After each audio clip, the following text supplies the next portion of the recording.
kapalaran na ito'y masyadong minamaliit ang kamulatan at kaalaman nating mga Pilipino. Si Robert Bernardo should be discharged and taken out of the Witness Protection Program for his failure to complete his undertaking to restore 1 billion pesos. Nasaan yung 1 billion pesos? Ano na estado niyan? Kailan siya nagsole?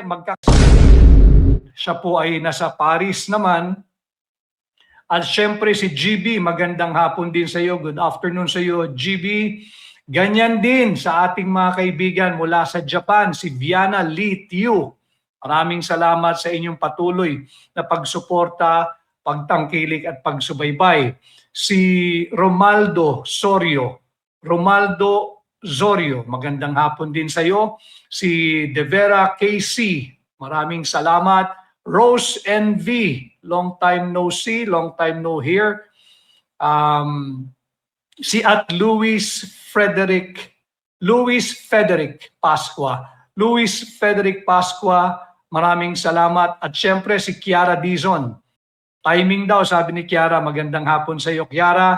At si Boy Axeliema, maraming salamat.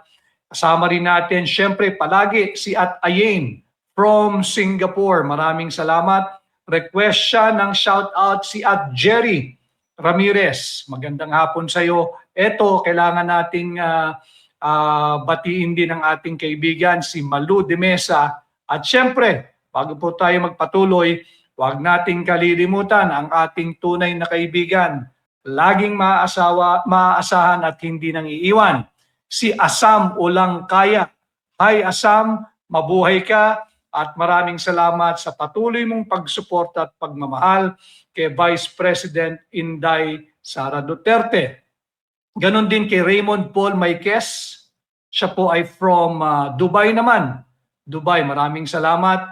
At from Japan, si Melissa. Hi Melissa. No, yung iba ho, basahin natin mamaya at ipakita natin mamaya yung inyong pangalan. Muli ho, ang aking pamagat natin ngayong hapon ay Executive Power Grab. Executive Power Grab, ano ba yung Executive Power Grab? Kung ano po yung nakikita ninyo na nagaganap ngayon sa ating pamahalaan, yung ginagawa ng kasalukuyang administrasyon, yan po'y malinaw, klaro. Malinaw yan, klaro yan, isang executive power grab. Ano ang executive power grab? Ito po'y nagaganap kapag kayong leader o namumuno sa executive branch. In our case, in our system of government, ang namumuno sa executive branch ay ang presidente o ang pangulo. And in our case now, unfortunately, si Bongbong Marcos. So ang executive power grab, it happens or it occurs when the leader of the executive branch unilaterally bypasses, weakens, or eliminate yung institutional or constitutional checks and balances. Dahil nga ho, di ba yung sa ating sistema ng pamahalaan ay meron tayong tatlong branches of government. Yung executive, yung to unilaterally bypass or weaken or eliminate the institutional and constitutional system of checks and balances. Ano? Para lamang, anong layunin? To consolidate authority or consolidate power sa kanya, sa executive department. Sadyang papahinain o sadyang pinahihina yung dalawa pang branches of government, yung lehislatura at yung hudikatura. But in our case today, yung executive power grab, nakita naman natin kung anong ginagawa sa Senado. Talagang yinuyurakan yung mga propaganda arm ng kasalukuyang administrasyon, talagang umuusok yung kanilang mga write-up, PR job, talagang dinidiscredit ang ating kasalukuyang Senado. Ito yung nagsimula nung nagkaroon ng palitan ng liderato diyan sa Senado. Yung mayorya ay pinamumunuan na ngayon nung ating isinasalarawan at sana'y magkatotoo yung Patriot 13, no? Yung makabansang 13. At sana sa 13 yan ay kahit sila ay under attack, ay wala sanang maghuhudas diyan sa 13. Ano ho? At itong executive power grab, it usually involves the ruling by the administration by undermining the constitutional guardrails, by undermining the democratic guardrails. Talagang binabasag at pinahihinang sadya yung mga institusyon at sinasagasaan yung diwa at garantiya at itinatakda ng ating saligang batas. Maraming salamat po sa ating maghahalos 1,000 live viewers dito po sa aking Magic Eye. Muli ho, tayo ay naka-shadow ban. Ang akin pong kunting lambing sa inyo, yung nasa Facebook, sana po ay patuloy kayong mag-engage, mag-like, mag-comment, mag-react, mag-share po kayo. Yun po yung aking munting hiling. Mag-share po kayo at mag-follow. Ganon din po yung nasa YouTube. Sana ay patuloy kayong mag-engage para maging mas interactive ang ating live podcast ngayong araw na may pamagat na Executive Power Grab. Sana ho'y patuloy kayong mag-like, mag-comment, mag-react, mag-share at mag-subscribe sa YouTube at sa Facebook. Sana ho, paki-share po ninyo para malabanan po natin yung ginagawang shadow ban sa aking pahina. No? Maraming salamat sa inyo. At yun nga ho, ito makikita natin na yung kanilang pagtatangka o yung kanilang ginagawa to seize power, consolidate, or increase the authority and control in the executive branch by using undemocratic, opportunistic, and exploitative means or method. Nakita natin yan. Talagang sinasagasaan ng saligang batas. Nakita rin natin yung naging epekto nitong executive power grab. Sa lahat po ng antas ng ating lipunan, negatibo at bangkarote ang trust at approval rating ni Bongbong Marcos. Bakit? Hindi lamang sa hindi na siya popular, kundi nakikita ng tao itong nagaganap na executive power grab. Ulitin ko ang executive power grab ay isang pagtatangka o yung talagang deliberate effort ng isang grupo o tao na kunin niya to seize additional authority or consolidate all power and authority in the executive branch gamit ang isang undemocratic, exploitative, and opportunistic means or method. Kagaya niyan, nakikita natin merong ibinalita diyan na lumabas yan sa Senado, yung pagtatangkang CONAS, naging topic din natin nung isang araw, yung Constituent Assembly. Bahagi ito ng playbook ng executive power grab. By all means, kinakailangan masagasaan nila, ma-bypass nila, mapahina nila o mabuwag nila ang lahat ng institutional or constitutional safeguards. Yung institutional or constitutional checks and balances. Yan ang nais ng administrasyon. Ano? At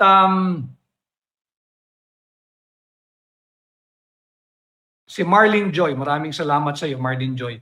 Nakikita natin dyan yung CONAS o yung term extension. Merong nagbabadya na nagbabantang Constitutional Assembly. Huwag din tayong pumayag dyan dahil bahagi yan nitong executive power grab. Pag hinayaan natin ito, hindi na bababa sa poder itong si Bongbong Marcos, ang kanyang pamilya, ang kanyang angkan, yung Marcos Romualdez. Huwag nating pahintulutan yan. Hindi naman tayo tau-tauhan at hindi tayo nabubuhay sa isang malamonarkiya na sila ay hari at hayaan na lang nating maghari-harian. Itong executive, klaro, malinaw, merong nagaganap na executive power grab. Nandiyan yung paggagamit, uulitin ko nung pamamaraan na undemocratic, exploitative, at opportunistic. Ano yung undemocratic? Nakikita natin na sinasagasaan lahat ng kritiko ng kasalukuyang administrasyon. Maging senador ka man, maging halal na opisyal ka man ng ating pamahalaan, o kaya ay pribadong mamamayan ng ating bansa. Walang pili-pili. Basta't naandyan yung undemocratic means para lamang magpatuloy itong ginagawa at napapanood natin, klaro, na executive power grab. Dahil dito, Dahil sa inyo, malam kong mulat kayo, nakikita ninyo, alam ninyo, nasasaksihan ninyo yung nangyayari sa ating bansa. Kaya naman, ayun, nakita ko din. Matagal ko nang hindi nakita ito eh. Yung Mamosto family, maraming salamat. Mamosto family, sila Alma. Matagal ko nang hindi nakikita o baka lang masyadong mabilis yung mga dito sa ating crawler. Mamosto family, maraming salamat. Lagi kayong nakasubaybay at lagi kayong nakaalalay sa ating programa. Ganon din si V. Esquierdo. Kinakailangan kong batiin at kilalanin kayong lahat sapagkat ito pong programang ito ay programa ninyo. At wala po tayo dito kung hindi po ninyo tinatangkilik at hindi po ninyo patuloy na sinusuportahan ng ating pahina. Kaya yung akin pong hiling lang, sana ho para malabanan natin yung shadow ban na naka-implement po sa ating pahina ngayon, sana ho ipatuloy kayong mag-share. Parehong platform sa YouTube at sa Facebook. Paki-share po ninyo, mag-follow po kayo, mag-subscribe po kayo. Ano ho? Yun po yung aking munting pakiusap. Meron din tayong kasama si Armida De Vera watching from Hong Kong naman siya. At meron din, syempre, ang ating kasamang Pobreng Bisaya. Si Pobreng Bisaya ay nasa Saudi Arabia. Maraming salamat sa iyo, Pobreng Bisaya. And may God bless you too. Maraming salamat sa iyo, Pobreng Bisaya. At yan, nakikita natin, ang naging resulta, negatibo at bangkarote ang approval at trust rating ni Bongbong. Incidentally, ang palitan kanina, para lang updated dahil ang dami nating mga overseas Filipino workers dito nakasama at mga Filipino migrants, ang palitan kanina ay naglalaro sa 61 pesos and 71 centavos to 61 pesos and 85 centavos ang halaga ng dolyar kontra piso. Hindi lang ho natin ma-check ngayon kung magkano talaga nagsara, but during the trading today, naglalaro yan, ang presyo ay hovering between 61 to 70 hanggang 61 to 85. Mahalaga yan sapagkat itong executive power grab na ating nasasaksihan lahat, no? Nakikita natin yan. Kinasuhan na yung mga kritiko. Executive power grab, pahinain ang Senado. Pahinain ang kasalukuyang mayorya sa pamumuno ni Senador Alan Peter Cayetano. Tingnan ninyo kung bakit ko sinasabing klaro ang power grab. Labas agad ang kaso laban kay Senator Jinggoy Estrada. No, labas agad ang kaso laban kay Senator Jinggoy Estrada. At kanina'y kinamusta ko siya. At syempre malungkot yung tao, si Senador Estrada, at nagpasalamat at tayo nagpahatid ng personal na mensahe sa kanya na maging matatag. Ano ang implikasyon nung paglabas ng kasong plunder laban kay Senador Jinggoy Estrada? And I think ngayong hapon ay naraffle na ito sa Sandigan Bayan, mukhang napunta sa second division ng Sandigan Bayan. Apparently from an informant, nandoon daw sa second division ng Sandigan Bayan. Subalit malinaw din ang sinabi ni Senator Jinggoy Estrada, maisog na kanyang sinabi, so be it. Kung kinasuhan siya ng plunder, so be it. Kung lalabas ang warrant of arrest laban sa kanya, so be it. Kung ang recommendation ay no bail or no bail recommended, so be it. Mga kababayan, suportahan natin yung ating 13 senador, yung Patriot. Sana yung 13 maging matibay kayo.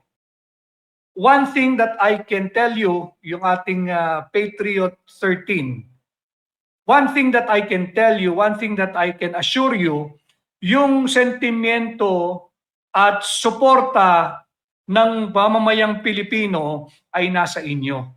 Wala doon sa minorya. Malinaw yan. Sana ay maging makatotohanan din yung hiling o yung wishful o yung hope na ipinalabas ni Senadora Camille Villar na sana ay walang maghuhudas sa 13. Ano? Ito. Yan si Brian Lim, si Congressman Brian Lim ng PPP.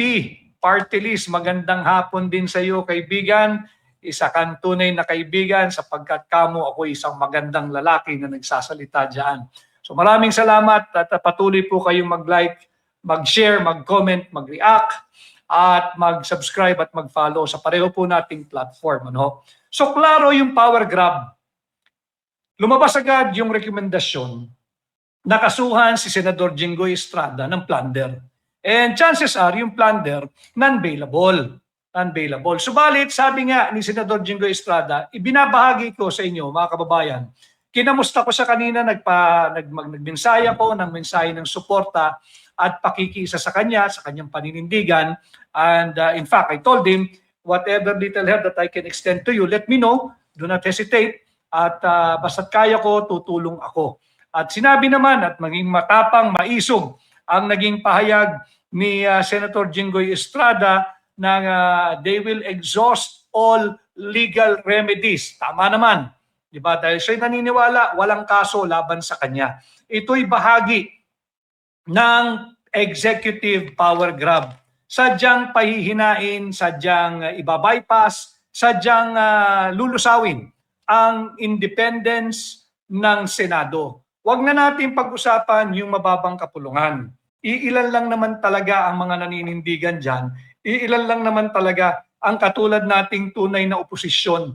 Tunay na lumalaban sa bangkarote at korap na administrasyong ating nakikita at napapanood ngayon araw-araw.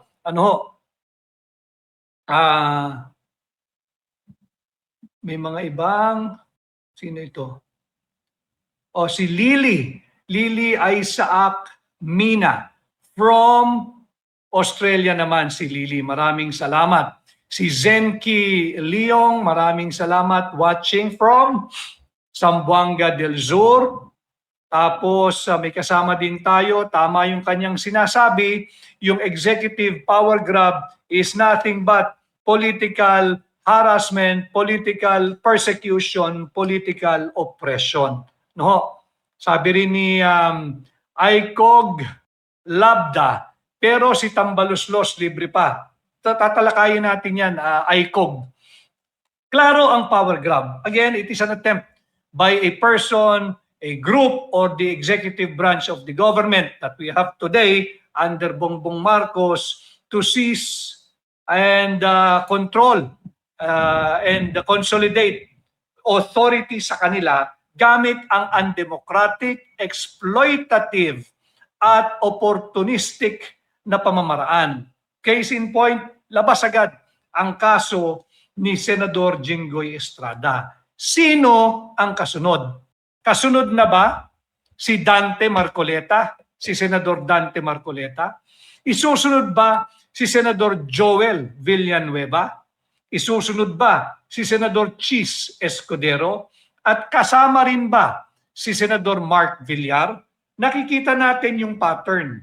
Ito, yung bahagi ito, yung mga personalidad na ating binanggit, ay bahagi ng aking isinasalarawan na Patriot 13. Yung 13 senador na tumindig at hindi matanggap ng Malacanang, ng kasalukuyang administrasyon na hindi na nila kontrolado ang Senado. Nagulat sila na itong pagpapalit ng liderato, dapat nating suportahan itong kasalukuyang mayorya ng Senado sapagkat alam ninyo, itong kasalukuyang liderato ng Senado, wala itong kumpas mula sa Malacanang. Hindi ito mga tao ng Malacanang. Sa ngayon, at least for now, nakakatiyak tayo dyan, nakakasiguro tayo dyan. Ayaw ng Malacanang yan. Bakit? Kasi nga, ang kanila ay ipagpatuloy yung executive power grab. At ang executive power grab para sa mga kakapasok at kakasali lamang, ito'y nagaganap kapag ang leader ng executive branch, in our case, yung Pangulo, si Bongbong Marcos, ay unilaterally bypasses, weakens, or eliminate the constitutional or the institutional checks and balances.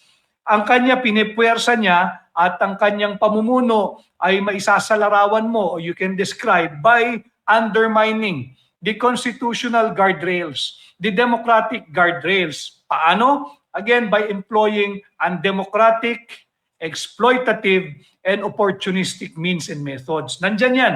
Nandyan, nakita natin yung kay Bato, kay Senador Bato, nauna.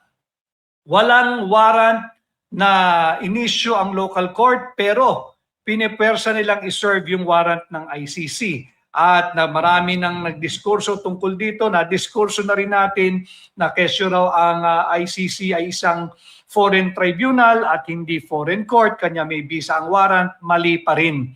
Kahit na naglabas na, extremely necessary case or cases. Itong banta, yung pangingialam ng banyagang tribunal kagaya ng ICC, hindi pa ba malinaw na bantayan sa kapwa natin Pilipino? Hindi pa ba pag-asulto yan? Hindi pa ba ito assault on our sovereignty? Hindi ba yan pagtapak, pagyurak, pambababoy sa ating saligang batas? And I agree, again, with the dissenting opinion of two justices, si Justice Hernando at si Justice Ami Javier Lazaro. Ami Lazaro Javier, sorry, lagi ko nagpapalit. Si Justice Ami, yung kanyang desisyon na talagang linalabag nito yung malinaw na ipinag-uutos ng ating saligang batas na dapat dumaan sa local court process, local judicial process, yung pag-i-issue ng warrant. So, sinimulan kay Bato, sinigundahan itong paglabas ng kaso agad-agad laban kay Jinggoy Estrada. Sinong kasunod na arestuhin? Senador Dante Marcoleta? Sinong kasunod? Si Senador Joel Villanueva? Sino pang kasunod? Si Senador Chis Escudero? At kasali rin ba si Senador Mark Villar? Ito yung dapat nating bantayan. Kanya suportahan natin yung ating Patriot 13 sa Senado para naman hindi sila mahinaan ng loob. But again, ulitin ko lang yung naging pahayag. Naging matapang, naging maisog na pahayag ni Senador Jinggoy Estrada na yung kanyang kasong plunder, naraan niya, at malamang baka bukas or sa Lunes ilalabas na ang kanyang warrant. Ang sabi niya, so be it. But he will exhaust together with his legal team all legal avenues, all legal remedies para mapatunayan na hindi dapat siya masampahan ng kasong plunder at mabigyan at mabiyaan sana ng positibong aksyon ng Sandigan Bayan at bigyan siya ng bail o piyansa bilang kanyang karapatan dahil hindi pa naman siya convicted at meron siyang presumption of innocence. Malinaw dito. Ngayon, inuna yung pagpapahina sa ating Senado, pag-atake sa ating mga senador. Tanong, nasaan na yung kaso laban kay Martin Romualdez? Ito dapat yung pinupuna din nating lahat. Nasaan na yung kaso laban kay Martin Romualdez? Nasaan na yung kaso laban kay Traigib Olaybar? Babalik-balikan natin ito sapagkat naging masyadong selective prosecution na ito eh. In fact, it's no longer a selective, it's no longer a matter of criminal prosecution. Hindi na ito issue ng accountability. Malinaw dito, executive power grab. Malinaw dito, political persecution. Malinaw itong political oppression. Malinaw itong panggigipit sa mga senador, panggigipit sa Senado, at panggigipit sa lahat ng kritiko na pumupuna dito sa undemocratic, exploitative, and opportunistic way of governance and public administration, if you may call it public administration, na ginagawa ng kasalukuyang administrasyon. Nasaan yung kaso laban kay Martin Romualdez? Nasaan yung kaso laban kay Yusek Traigib Olaybar? Nasaan yung kaso laban kay Yusek Adrian Bersamin? Nasaan yung kaso laban kay Secretary Mina Pangandaman, yung dating kalihim ng BBM? At nasaan yung kaso laban kay Senadora at ngayon Mayora Nancy Binay? Tayo'y nagtatanong sapagkat hindi lamang ito basta pinag-uusapan, ito ay base sa naging testimonya ng kanilang star witness. Ito na naman, star witness, si Robert Bernardo. si Robert Bernardo hindi dapat yan tinanggap sa Witness Protection Program sapagkat maaring hindi siya yung most guilty pero hindi rin siya ang pinaka-inosente. Pagka sinabi ninyong si Robert Bernardo ang pinaka-inosente, lahat tayo. Ano tayo? Ba kung si Robert Bernardo ang tingin ng kasalukuyang administrasyon ng pinaka-inosente, walang mangyayari sa prosecution ng kasong, yung mga kasong isinampa. Paano naging pinaka-inosente itong si Robert Bernardo? Siya yung nasa sentro ng malawakang korupsyon sa flood control projects at flood control funds. Nasaan na, anong estado na yung ipinangako niyang isosoli niyang 1 billion pesos? Naisoli na ba yung 1 billion?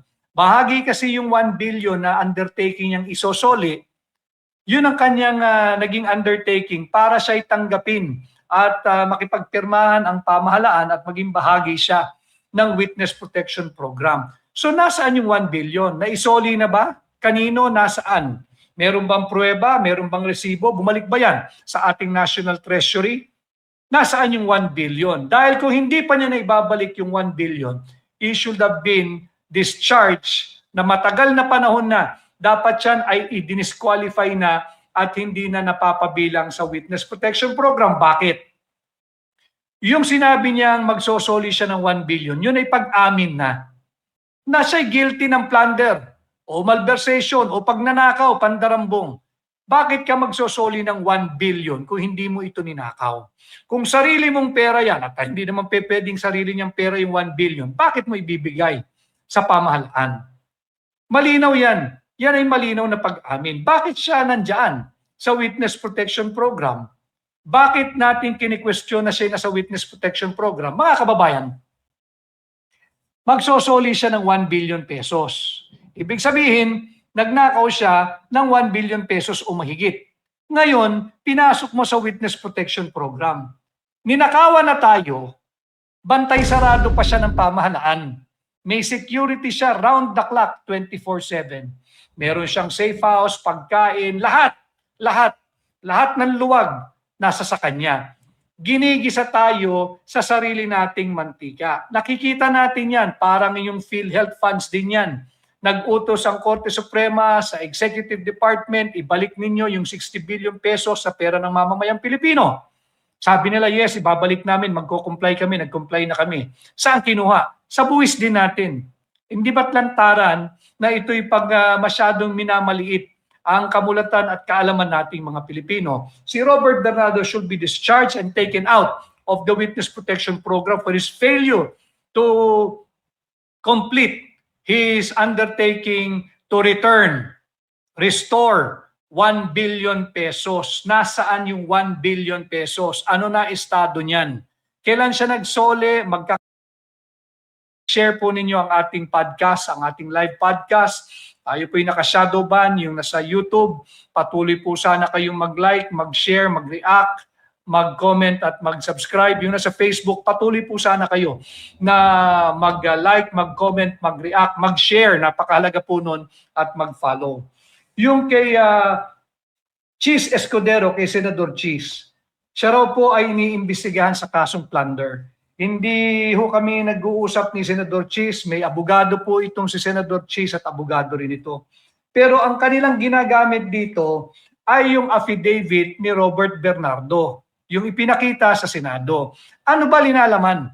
Ulitin ko lang, i-refresh ko dahil nakikita natin malinaw na executive power grab ito. Ulit, ano ba yung executive power grab?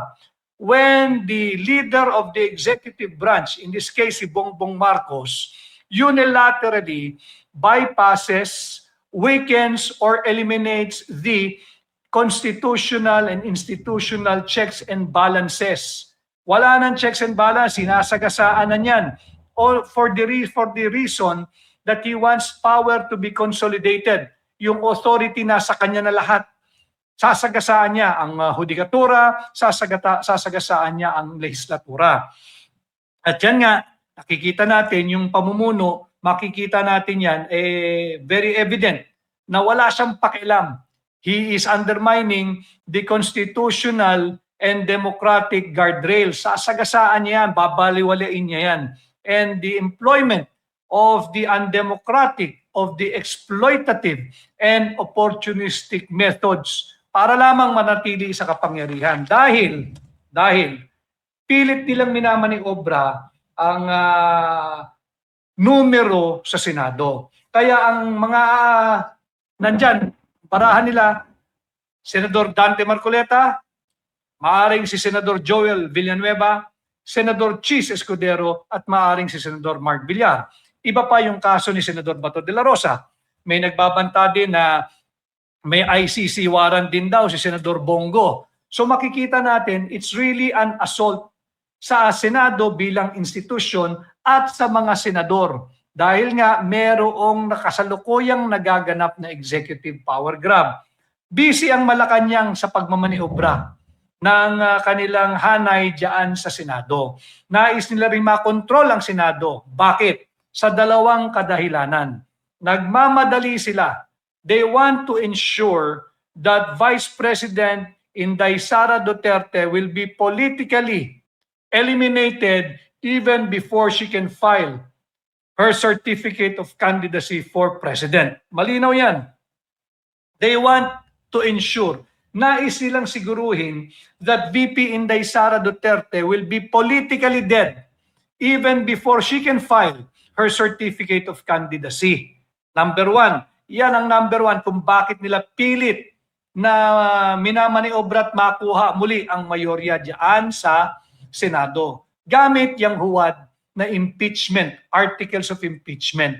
Yan ang nais nilang gawin to ensure that Inday Sara will be politically eliminated, will be politically disqualified, will be politically dead even before she can file her certificate of candidacy.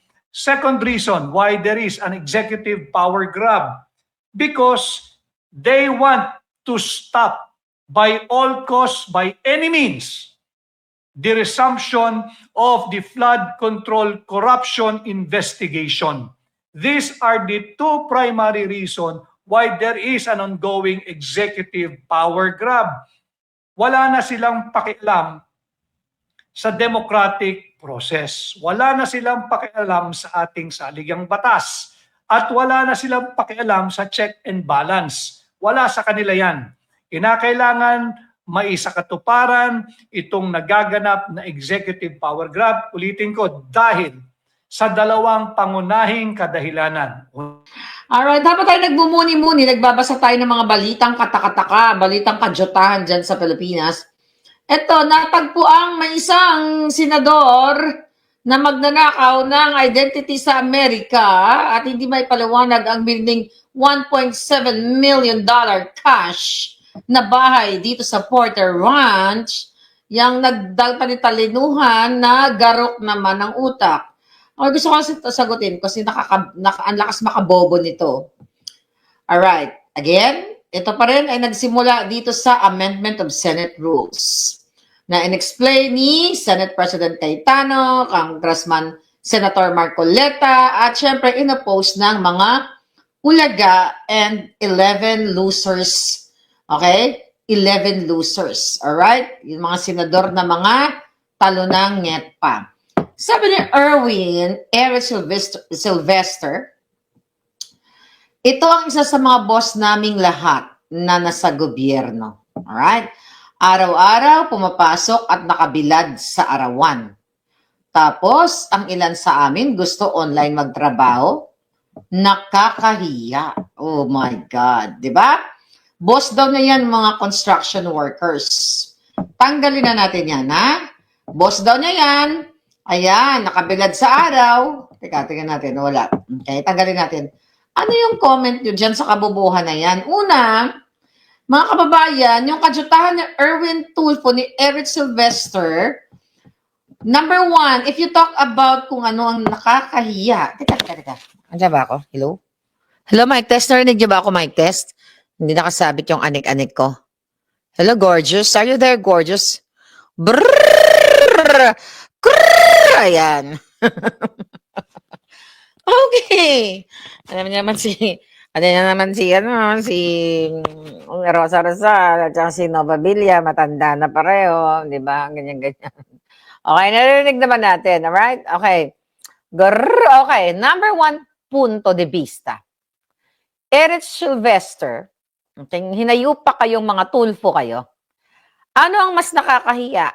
Yung maging tanga na katulad mo, okay?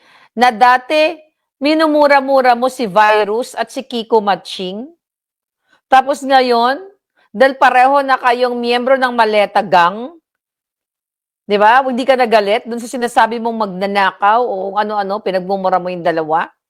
Ikaw ay kain suka. Kain suka, kain buto, kain lahat ng kinain mo. Pati tubol ni Lisa Tanas kinain mo.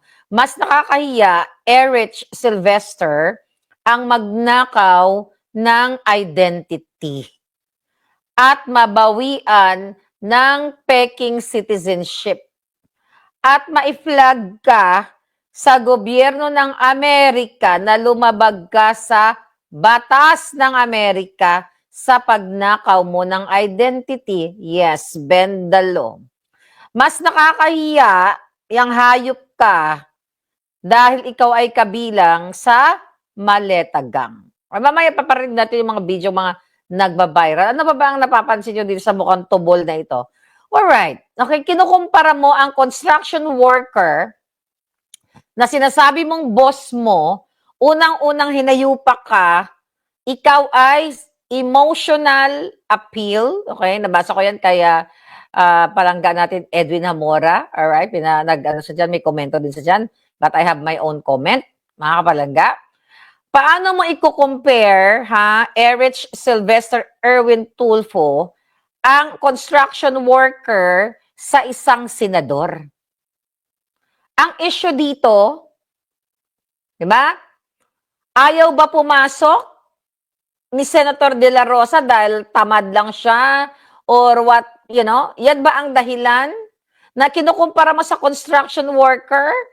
Unang-una, mga kababayan, kasi gusto nating idurugin ang pagiging bobo ni Erich Sylvester, ang construction worker ba, pwede ba siya mag-online para pukpukin yung ulo mo? Di ba? Putangin lang ito, ginagawang tanga yung tao. Mga palaga, ang construction worker ba? Pwede ba siya mag-Zoom meeting para kumuha siya ng martilyo at pako para i-joke-joke yan sa julo mong bugo? Okay? Mga kababayan, ang construction worker ay actual na pagpupukpok ng mga, tama ba? Yeah, pagpupukpok ng mga martilyo, ng mga pako, pwede nga lang pukpukin ng mga pako, ilagay sa mga julo ng mga yan. Kailangan ng construction site, bahay, pag nagpapapanday ka, di ba? Kailangan mo ng pambuntal, di ba? Buti sana yung construction worker na buntalin niya na lang yung mga kalaban ng bayan katulad ni Erich Sylvester. Kailangan mo ng what? Tape, ano yun, yung panukat, di ba? Okay? Kailangan mo ng panukat para sukatin mo yung mga hayop para kung ma-shot mo, pwede mong gawa ng kabaong, di ba? Yung mga ganyan. Si Poltorero na, ay hindi, si Poltorero pala sa sementeryo. Ang sinasabi natin dito, mga kababayan, there's no fucking comparison. Kasi mahilig ito mag-arte-arte. Walang putang. Ay, Diyos ko po, Ginoong Gagmay, na ano na lang himuon natin, mga bobo yung mga ulaga na yan. Physical labor ba ang Senado? Okay? Kailangan ba diba to magpuk-puk-puk-puk? Meron ba kailangan ng mga actual like, ang construction worker, mga infrastructures na pupukpukin niya, infrastructures na pinagnakaw-nakaw ng Maleta Gang? Di ba, mga kababayan? Ang bobo-bobo. Senador ka, bobo ka, hindi mo alam trabaho mo? Ikaw kumpara mga construction worker, ano ginagawa niyo dyan sa Senado? Di ba nagdidebate kayo? You can debate through online. You can legislate through online. You can vote through online. You can do hearings through online. You can do policy making online. Di ba? Pwede ka nga mag-contempt through online sa mga resource person nyo dyan. You can ask questions through Zoom meeting, through teleconferencing, video conferencing, di ba? Mga palangga. Pwede, di ba? Ang construction worker ba? Pwede ba niyang pukpukin yung ulo ng pako para diretso dito sa mga ulaga na to habang online? Pwede ba itusok ni construction worker yung mga steel bar? Ha? Hoy, Erwin, bobo. Pwede ba itusok ng mga construction worker yung steel bar sa mga buto nyo, sa mga buli nyo? Through online? Nakita nyo ito mga kababayan, makapagdaroon lang ng comparison yung Hana Yupak na ito. Pwede ba? Oh my God! Wala kasi talagang utak, Eric Sylvester. Kaya nag-resort ka sa what? Sa pagnanakaw ng identity. Nagpaawa-awa ka pang noon, single, tatay ako, na ako ay nagtrabaho sa Amerika, ganyan, marami tayong mga kababayan na TNT, chuchu-chuchu. Putang ina mo ka, hindi TNT ang pinag-uusapan noon. Okay? Ang pinag-usapan, magnanakaw ka. Magnakaw ka ng piso, magnakaw ka ng identity, magnakaw ka ng pera ng bayan, magnanakaw ka pa rin. Right? Online. Sabi ni Chin Chin Cheng, di ba Chin? Sabi ni Chin Chin Cheng, online construction building. Bendalo, alam mo, natawa nga ako. Hindi ko ito nakita kanina nung nagbablog tayo eh. Nakita ko lang kay Palangga, kay Edwin Namora. Sabi ko ni Senator, ni Edwin Namora. Sabi niya, appeal to emotion na naman. Exactly! Na para isa sa larawan niya na ito mga construction worker na nahihirapan, ganyan-ganyan, napapawis, nainitan, naarawan, para nga maawa tayo, buti na itong mga construction worker natin, mga makaluluoy, nainitan, ganyan-ganyan, pero si Bato gusto mag-online, chuchu-chuchu. Di ba? Anong kabubuhan yan? Unang-una, ang mga construction worker ay biktima ninyo. Bakit kamo naging biktima yan, mga kababayan? Bakit biktima yung kawawang mga construction workers natin? Magkano lang ang sweldo ng mga yan? 700, 800 pesos a day? Why? Dahil yung mga contractors, yung mga, anong tawag dyan? Yung mga construction company, di ba? Yung mga construction company, sinasamantalayan yung mga construction workers na yan. At hindi nyo iigting ang batas para bigyan ng benefits, okay, ng safeguards ang ating mga construction workers. Yung putang ina kang Eric Sylvester ka, imbis na magbida-bidahan kayo, walang comparison ang trabaho ng senador at ang trabaho ng kongresista senador. Unang-una, ang trabaho ng senador, katulad ninyo dyan, ay bend the law. Alright? Yun. Mga kababayan. Anong pinagsasabi mo? Ang hayop ka. Kung yan ang pagdebatehan nyo yan, nag-push kayo, kasi ang trabaho nyo mag-legislate, you can legislate, I can legislate kahit nasa bundok ng hibok-hibok as long as online. Diba? Now, online ngayon, e-signature. Kaya nga na ba, nag-i-evolve ang mundo. Digital age, putang ina ninyo. At ginamit ng pandemic, ginamit ng nakakulong si Dilima, sabi ko nga selective justice lang kayo, mga yawa kayo. Double time sila sa kakasinungalingan. Kung in-ensure o nag-push kayo dyan, nag-push kayo ng mga legislations para sa ating mga construction workers na dapat itong mga ulol na mga construction company, hindi nila pakakawalan ang mga kawawang construction workers without proper o safety gears. Helmet, bota, kapag umakyat sila sa mga matataas na mga building, dapat may belt sila. Kasi nakikita natin, ating mga construction worker, nakatsinelas lang.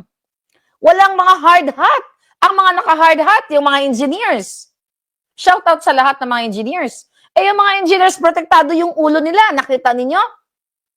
Na nagkumpas-kumpas lang sila doon. And that's okay. Lahat dapat protektado. Ito ang plano. Chuchu-chuchu. Then, ang kawawang construction workers natin, nakapaapig, tas-pigtas pang tsinelas. Wala man lang mga gloves. Pag umawa ka ng bakal, yung steel bars, o nagbuhat ka ng kahoy, di ba? Shoutout sa mga construction workers. Wala man lang sapin yung kamay mo or protection. Yan dapat ang pinupush mong putang ina ka. Hindi you compare the job of a senator at job of ang job ng construction worker. Pwede ba mag-online? Ha? Sige nga, pwede ba maglagari? Pwede bang lagariin ng construction worker yung bahay? O kayo na lang ang lagariin, mga hayop kayo. Nakita nyo, mga kababayan? My God! Ganito kabobo. Ganito kabobo si Erich Sylvester. Nakawatan. Pero, paliwanag ko sa inyo, ang Senado, alright, ang trabaho nila, mga kababayan, pwede talagang online kasi ginawa nga nila nung pandemic at nung nakakulong si De Lima. Ang layo talaga ng argument, no, Lam 3. Di ba? Ang bobo. Google tuloy ako kung ano ang meaning ng garok. Natagpo ang garok yung utak. Alam mo yung isdang lumulobo yung tiyan? Dahil bulok, ganyan ang utak nila. Garok, lagariin ng buto. Pwede rin. Oh my goodness. Ganito po kabobo itong mga hinayupak na to. Patuloy tayo. Teka. Ito, pakinggan na natin itong kaputahan itong hayop na to. Okay, in the past. Ikaw ha, gago ka ha. Tignan mo. Tignan mo ikaw, Erich Sylvester. Tignan mo yung mga ginawa mo ha, in the past. Sige nga pala, labas mo nga yung tapang mo. Okay, ito. Ito, yabang mo dito. May nag-post. No, teka lang. Galit na galit ka kay Kiko. Kiko, kay Unggoy. Nakada lang. Yabang niya dito ha. Okay, tignan niyo to mga hitad. Ito, Erich Sylvester, remember this? What the fuck? Where is that? Okay. Ito to. Dalawa pala yung naka-open. Okay. Ito, tignan mo tong kagaguhan mo. Ha? Erich Sylvester nakawatan. Ito ang yabang mo. Di ba? Kampi-kampi kayo ngayon ni Kiko Matching. Kiko, makinig ka, sir. Ha? Ayan. Next time ho, bago kayo magsalita, isipin muna mabuti. Oh. Hindi porket abogado ka, akala mo ikaw ay doktor na ng abogado, ikaw na ang pinakamagaling na abogado, memorize mo na ang batas, ha? Mukhang nakalimutan mo ang iyong pag-aaral, ha? O talagang hindi mo Tapang niya, no? Tiyan mo, mumurahin niya si Junggoy. Pero ngayon, dahil pareho sila, miyembro ng Maleta Gang, alam, o kundi absent ka siguro na itinuro sa inyo sa law school. Kaya next time, ha, Kiko Pangilinan, punyemas naman. Mag-isip-isip ho, sir, na konti. Ano po? Daldal ka kasi ng daldal, ha? Putang ina, puro ka. Sat-sat ka ng sat-sat. Yabang, di ba? Putang ina ka daw, Kiko. Tapos ngayon, dahil sa Maleta, sa ngalan ng Maleta ni Lisa Tanas, di ba nga, galing sa Kabanang Bayan, ayan. Di ba? Magkakasama ng mga putang ina. Tigil ka na. Mabuti, wala ako doon kapag ulit. Pinagsasampal ko yung bunganga mo eh. Bakit di mo sampalin ngayon ng unggoy? Nasa loob ng Senado. Ibig sabihin, hayop ka. Hanggang bunganga ka lang. Sa akin ka humarap. Hindi lang kita jajampalin. Okay? Kukunin ko yung construction worker, papatarak ko yung mga dapat itarak sa isa kasinungalingan mong gago ka. Anyway, sir, ha, next time din, dahil sa salita ka ng salita, hindi ka nag-iisip, yung ginawa mo palang batas, yung juvenile justice system law, yung para sa mga minor de edad, hindi kakasuhan, ayaw ho ng mga pulis nun. Tingnan mo? Parang si Robredo lang, di ba? Galit na galit kay Bangag nang nabigyan ng 500 million. Ayun, ang bilat, pumalakpak. Parang ito, ang boto, di ba?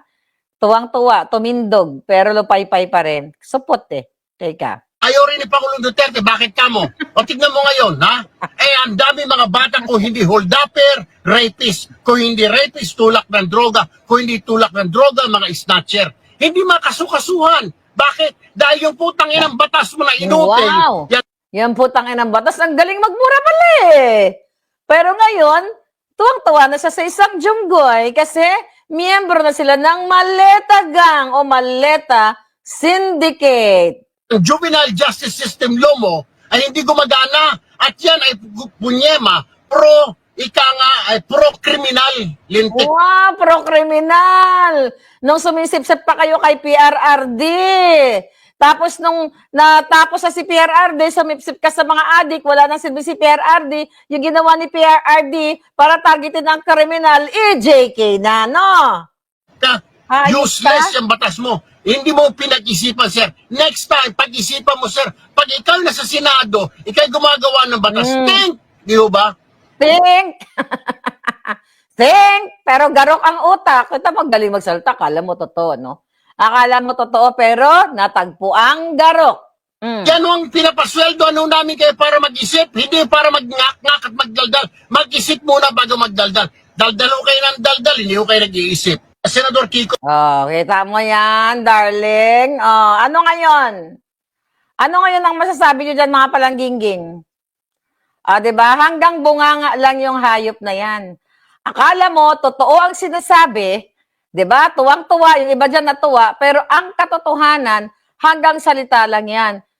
Kasi ang utak niya ay utak biya. The same thing na sinabi niya kay ano, kay pangalan nito, kay Virus. 'Di ba? Nakita niyo mga kababayan, sabi ko nga sa inyo, kapag tapos, Okay. Shout out sa aking palangga, kay Sheena, my love. She's watching yung pinadukot ni Lisa Tanas, pinakidnap ni Lisa Tanas sa kanyang anak. I love you, palangga. Anyway, nakita niyo? Oh, ito pa, isa pa. Nakita niyo, agad-agad kay Kiko Matching. Tapos ngayon magkakampi na sila, kuna na lang sila magtsuksaka ni Kiko, yung unggoy at saka kawatan. Pareho lang sila, di ba? Never again sa mga Tulfo brothers. Yes, dahil pareho lang silang maleta. Tapagyan natin itong kahayupan mo. wala na kayong pinagkatandaan. Akala ko dati pag senador pag naboto sa Senado matatalino. May mga bobo rin pala. At ito po yung dalawang pinakabobo. Sabi na President, bagong motion. point of order. Ad hominem. Sinasabi, Nung ikaw ay board of director ng PhilHealth, maabot sa 1,760,000 na mga bonus at allowance ang pinamudmud ninyo sa mga sarili ninyo. Kung sa'yo na 1.76 billion, kontribusyon yon ng mga miyembro ng PhilHealth, ugok, Ad hominem. billion, madam, 1. Tugok. Ito ko dyan sa ad hominem. Tapos ngayon, may nalalaman pa siyang ad hominem. Na-explain na natin yan, hindi nyo naintindihan ang ibig sabihin ng ad hominem. Diba? Minumura niya si Virus. Minumura niya. Sinasabi niya na si Virus ay magnanakaw. Minumura niya si Unggoy. Pero ngayon, BFF na sila. Ibig sabihin, wala tong paninindigan.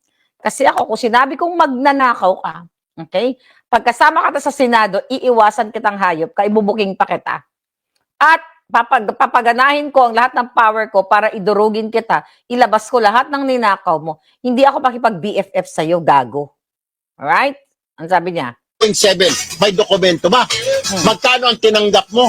Pwede po ba, Senator Ontiveros, ipakita mo kung magkano kinita mo? O, kita mo? Alam mo pala eh. Kumita, magnanakaw. Diba? You are talking to yourself. Sabi ni Vinny Bileno. Exactly. Ang yabang-yabang, galit na galit kay Virus, galit na galit kay Kiko Matching. Tapos ngayon, magkakasabot na kayo putang ina ninyo. Paano sino maniniwala sa inyo? Ugok.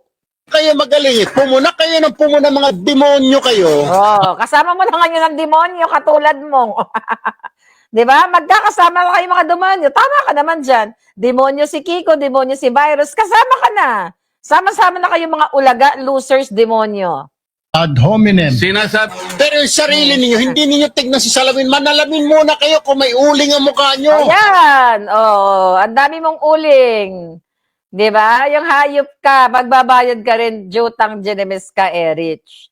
Pagbabayaran mo lahat ang kababuyan mo na ginawa sa bayan at sa Amerika na ninakaw mo ang identity ni Erich Sylvester. Diba? Mumultuhin ka ni Erich Sylvester. Baka pinatay mo nga si Erich eh. Diba? Yun nga tanong natin, sino kaya si Erich Sylvester? Pinatay mo kaya yun? Nilibing mo at kinuha mo yung passport niya tsaka birth certificate? Lagot ka, putang ina ka. Bubuhayin ko si Rosa Rosal, papahigop ko yung dugo mo mamaya. Hindi yung tira kayo ng tira, nagmamagaling kayo, nagmamalinis kayo, akala nyo santo kayo. Oh, kita nyo yan? Ang galing ah. Masantong kabayo kayo, mga hinayupa kayo. Hinayupa ka? Ad hominem. Ikaw, Ontiveros, kung We talk about ad hominem. naiipot ka ngayon sa tibak mo, late ka kasi. Naipot ka ngayon sa tibak mo, o diba? Ate mo, yung ipot, kasama mo na, kinakain mo na yung ipot. Diba? Kinakain niya na yung ipot. My God! Ganito kababa. Okay, ganito kababa, mga kababayan, ang gobyernong ginagalawan ninyo. Okay? Kung galing magsalita, para si Trillanes, di ba? Pati si Trillanes, sinaway-away niya yan. Ngayon, BFF na sila. Di ba? Gusto nila ipatukot si Senator Bato. Di ba? Kain suka. Then now, mga kababayan, yun na, nagsimula siya, yun na, kasi nga, selective justice, kasi nga, inuutusan sila ni Bangag na wag pa atinin si Senator Bato, di ba? At yung iba pang mga senador, ito si Jinggoy, mukhang ikukulong na nila. Dito sa klasong plunder.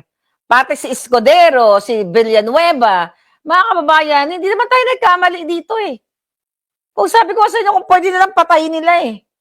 O recently, ano nangyari? Ngayong araw, the Office of the Ombudsman, okay, lagyan natin ng cellphone natin dito, okay? The Office of the Ombudsman has formally removed 3 former Department of Public Works and Highways, DPWH officials from the criminal cases linked to flood control scandal. Tinanggal na, okay? Si Bernardo Opulencia Alcantara excluded from flood control. Sabi nung speaker ng spokesperson ng ombudsman na si Clavano. Di ba? Tinanggal na. 3 officials submitted detailed and corroborated sworn statement that allegedly outlined how to scheme involving the misuse of flood control funds. Kasi nakipagsabuatan na yung mga yan na ipapadiin nila, okay? Ang siguro ang nakikita natin diyan, sige ha, what do you call it? Namin kayo, papalasotin namin kayo kasi kayo ay state witness. Konti lang yung kasalanan nyo. Pero idiin natin. Okay? Idiin natin yung mga nasa 13, okay, majority 13. Basta wag nyo lang idiin si Liza Canas. Wag nyo lang idiin si Sandro Marcos. Wag nyo lang idiin si Bangag Jr. Di ba? Wag nyo idiin si Tambaloslos. Wag nyo idiin yung mga kasabwat natin. Okay? Basta idiin nyo lang yung iba, yung kalaban natin sa politika. Imagine nyo, mga kababayan. Yung mga umamin at malalaki ang mga nakickback, itatanggalin na sa mga akusado at bibigyan ng tsansa as state witness. Samantalang yung mga diskaya, hindi binigyan hindi nakapasa sa pagiging state witness kasi hindi naman nila ipapasa. Kasi nga, ididiin o sasabihin ng mga diskaya, alright, ang katotohanan, o sinabi na nga ng mga diskaya, yung 18 na kongresistas, di ba? Yung maleta kongresistas. Pag hindi nila makontrol ang narrative ng isang testigo, katulad ni Zaldico, di ba? Hahabulin sa Europa or papatayin or guguluhin ang buhay. Right? Pero itong tatlong ito, okay, ay tinanggal sa listahan ng mga maleta gang or mga kinasuhan. Right? Ang lungkot ng buhay natin, mga kababayan. Samantala, huling-huli, kasangkot sila, nag-deliver, kumuha ng pera, lahat, kickbacks, illegal bidding, mga bidding chucho nila na, nakipagsabuatan sa Bangag Administration, sa DPWH, lahat, yung mga contractors and everything. Wala na, ang daming issue. Kaya nga kaya gusto nilang itumba. Mga kababayan, gusto nilang itumba ang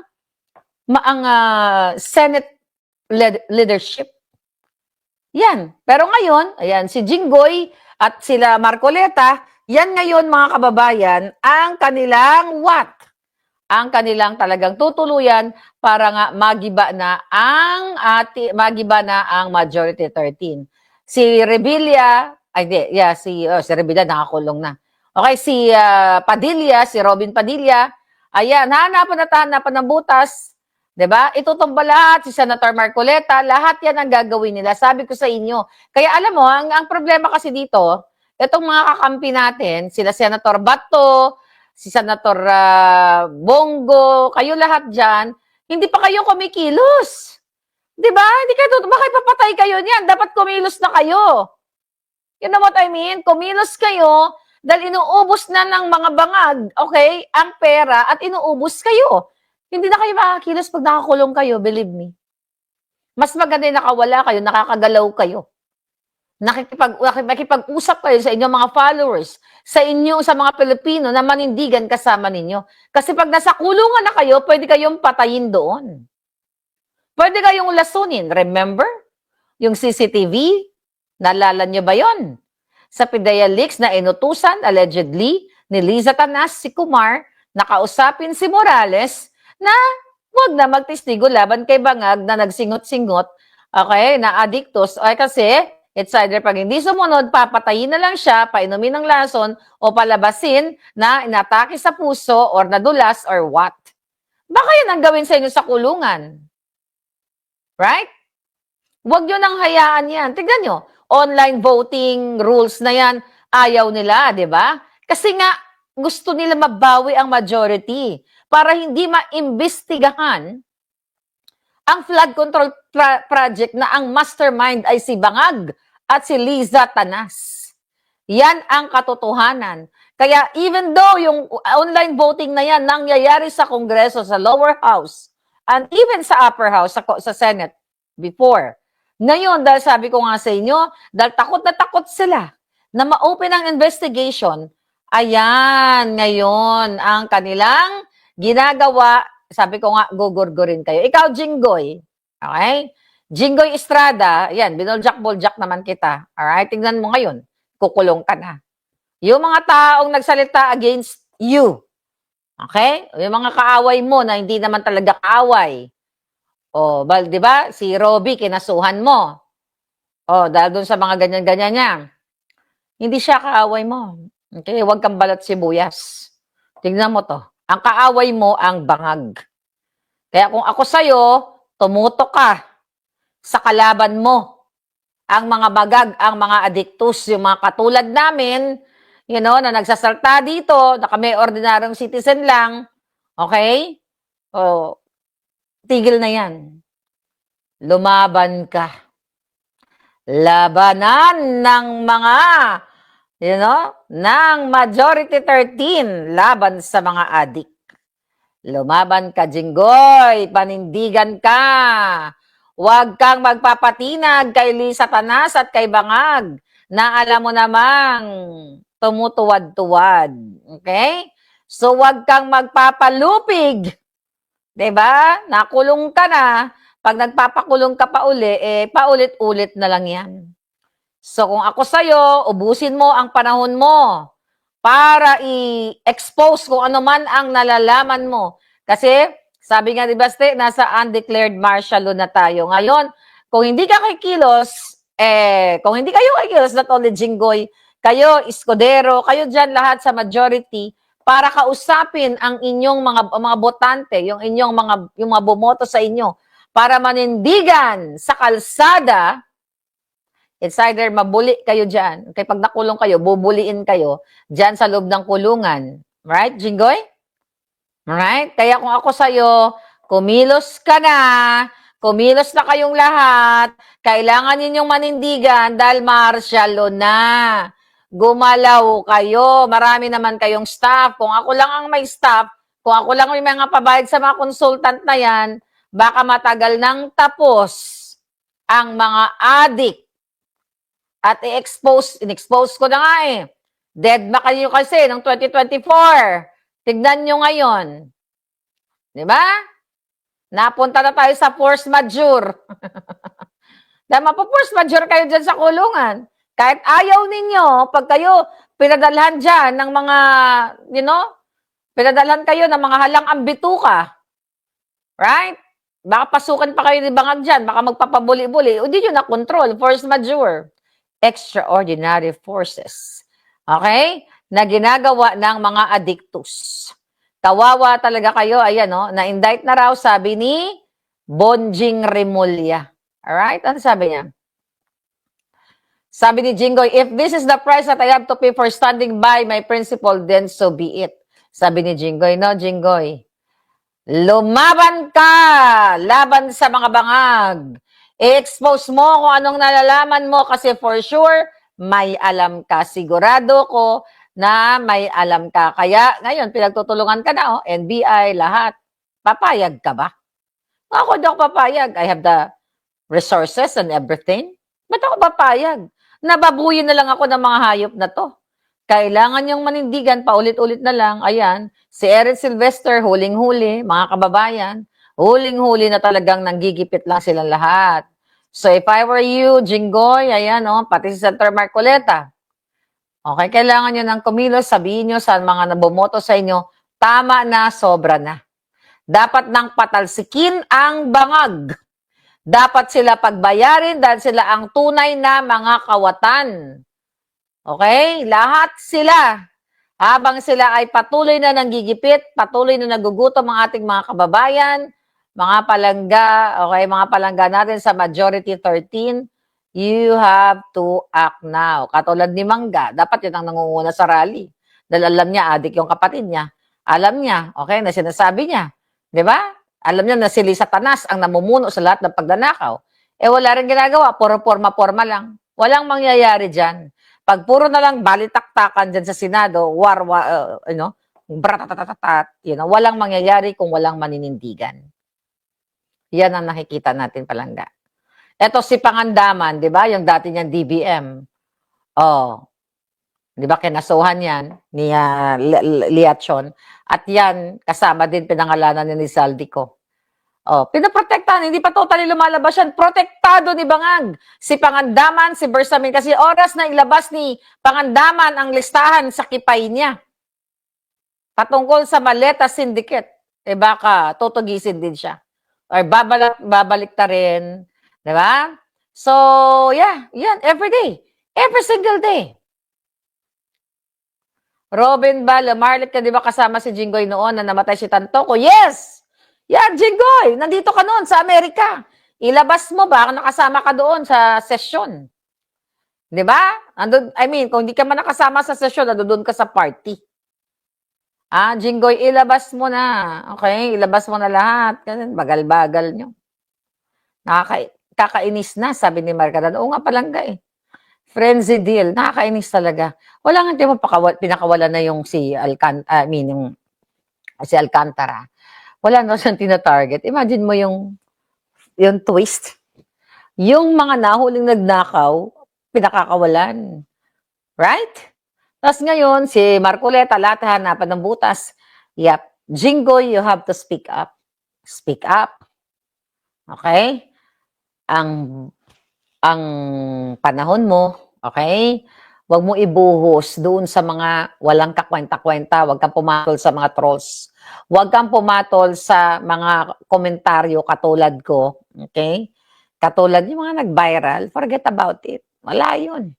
Kasi you know what? Kahit naman isipin ng tao, kahit naman, yung may mga lalo na may alam patungkol sa pagkatao mo, alright? Yung lifestyle, okay? Ako naman, okay? This is kasi my opinion. The reason why dinurog kita, Jinggoy. Alright? Ba't ba dinurog si Jinggoy noon? Dahil nga yun sa Alam mo, Jinggoy, alam mo yan, kahit tignan mo ang background ko sa vlogging, doon lang kita dinurog sa Pidea Leaks. Dahil nanggigil ako sa'yo.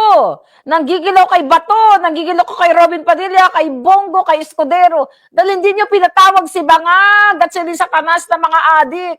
Kaya doon, pati, ganun talaga sa politika. Kanya-kanyang atake, di ba? Okay? Kaya talagang binodya ko kayong lahat. But now look at you. Ulit-ulitin ko.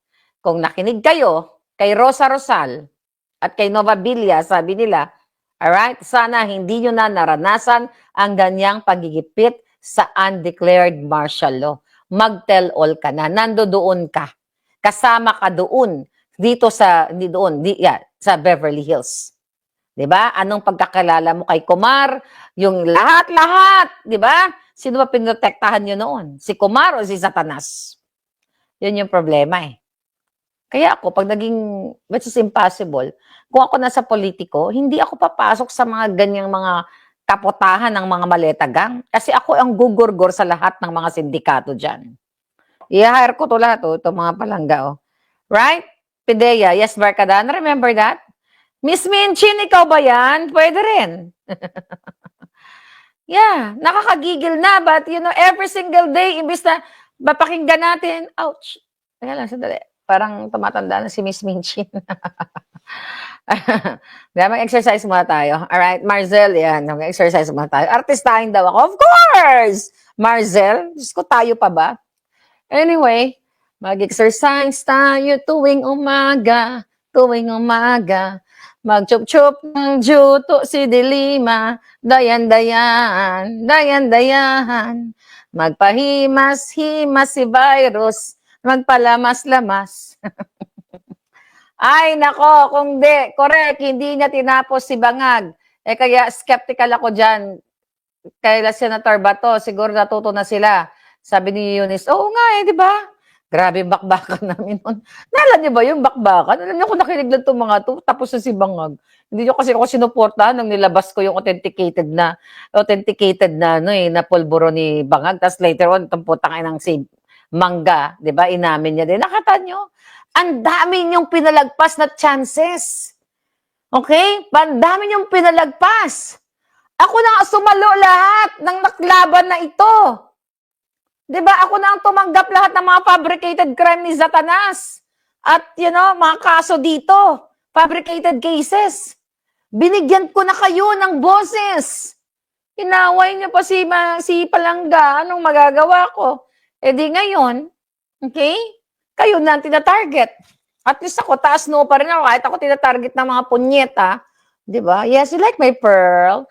Pearlation. Dan, dan, dan, dan. Diba? Inuman na tayo.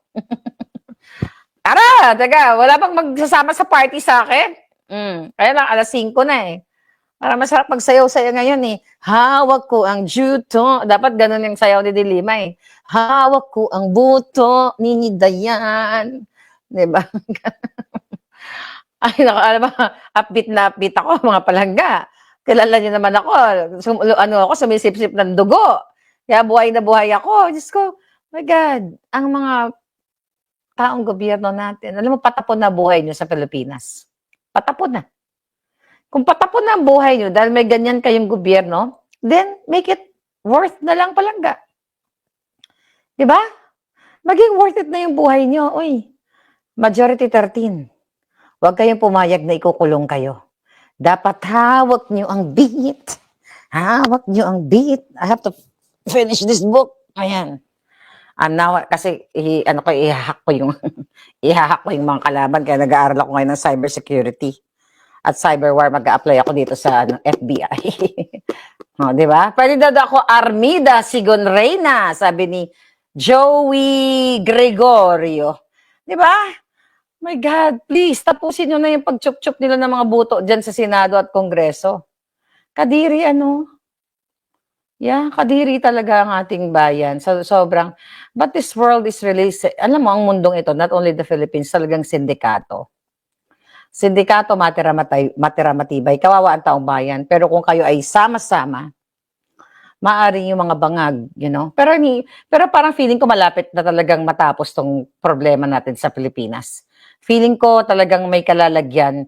Nakikita ko sa bolang kristal ko na itong si Bangag, sooner, baka pumantay na mga paan nila. Yun lang muna, hindi ko na patatagalin dahil nakapag-vlog na tayo. I love you guys. I hope you like my hair. Tomorrow is another hair. Right? Yeah, thank you naman sa iyo. Alam mo, recently, machika-chika na nga lang ako. Di ba? Magchika-chika ako. Recently, tinatamad ako mag-jewelry. May moment ba kayo ganyan? Minsan naman may moment ako na mag-emote-emote, ganyan-ganyan. Kaya lang, sa totoo lang, personally, tamad ako mag-lipstick. Tamad ako mag-lipstick, tamad ako mag-jewelry. Kaya lang, kailangan ko lang panindigan yung dramatization ko. Kasi hindi naman natin, ayan na naman ako eh. Sa totoo lang, sa experience natin sa buhay, lalo na ako, nung bata ako, di ba, nangangarap ka na ganito, gusto mo marating yung mga ganyan, gusto ko rin magkaroon ng jewelry na ganyan, na mga ganito, ganyan-ganyan. Pero, at the end of the day, mas gusto ko yung achievement ko is talagang travel. Ang next ko, gusto ko pumunta sa Brazil. Okay, mga ganon, kahit na yung suot mo is ukay-ukay lang, or bargain lang, or what. But syempre, meron naman tayo mga expensive. Excuse me, mahal to Mahal to, mga palangga. Pinaghirapan natin to, mahal din to. Pero ang ibig ko sabihin, at the end of the day, ang importante sa akin, yung makapiling ko, plano ko talaga yan, makapiling ko ang mga palangga ko all over the world. Yung katulad ng ginawa namin sa Europe, inibita lang nila ako, kape-kape kami, tapos magaganon-ganon, kwentuhan about, being OFW, parang ganon. Ang sarap ng ganon, ano? Di ba? Gusto ko yung mga ganon lang ang buhay kasi I'm done, well, hindi naman I'm done. Alam niyo naman, hindi naman mayaman ang buhay ko. Alam niyo namang mahirap parang katulad lang natin. Pero at least nakakain tayo ng maayos. May simpleng buhay. Pero tama na yung kayo dyan, yung mga pangarap ninyo na nakita niyo sa mga artista, may mga Hermes, may mga ganito, may mga, huwag kayo mainggit, malungkot ang buhay ng mga yan. Right? Malungkot ang mga buhay niyan. Alam niyo kung anong importante sa buhay? Ganito yung family mo, kahit na simple lang ang buhay. Ito, advice ko to sa inyo. Kayong mga katulad ko may mga anak, from now on, huwag yung isisipin na wala kaming pera. Wala kami, konti lang yung pera natin, naiinggit kayo kasi nakita niya sa social media sila, bonggang-bongga, nakakotse, nakaganyan. Bitbitin niyo yung mga anak niyo. Punta kayo sa Luneta, sa Marikina Riverbanks, magluluto kayo. Alam ko bakit ko to sinasabi? Yeah, Susan, nakakapayat ka itong buhok. Dapat ito na lang lagi yung hair ko. Alam ko bakit ko to sinasabi? Ako sa Pilipinas, mahirap, payak lang naman ang buhay ko. Alam mo yung mga anak ko, tapos mga kapatid ko noon, mga bata pa kasi magkakaedad lang. Nagluluto ako ng pansit, ganyan-ganyan. Tapos nagluluto ako ng fried chicken, tapos pupunta kami sa Luneta.